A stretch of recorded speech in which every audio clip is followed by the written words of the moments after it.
قاعدين شرع تكونوا كامل ملاح. اليوم جيتكم بخلطة لمعالجة السعال في 3 أو 4 أيام. يعني هذه خلطة مجربة 100% مني أنا شخصيا.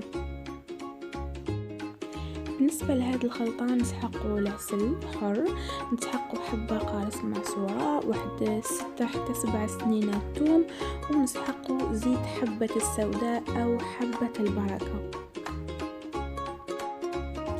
كما راكم تشوفوا نقسم العسل تاعي إلى 2 صنفان.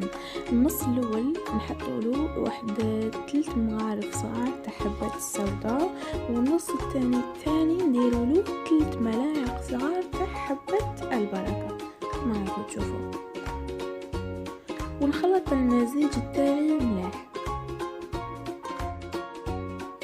وهنا تحصلنا على خليطين من العسل في زوج فيهم شوية من حبة السوداء أو حبة البركة.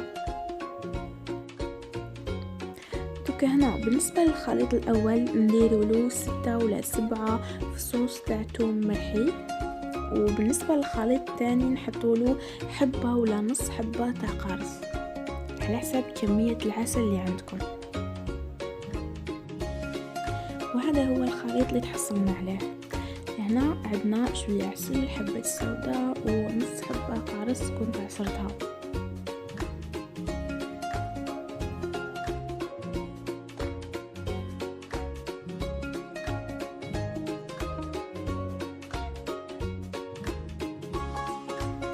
وبالنسبة للخليط الثاني فيه عسل زائد حبة السوداء، وفيه سنينات تاع الثوم اللي كنت ربيتهم.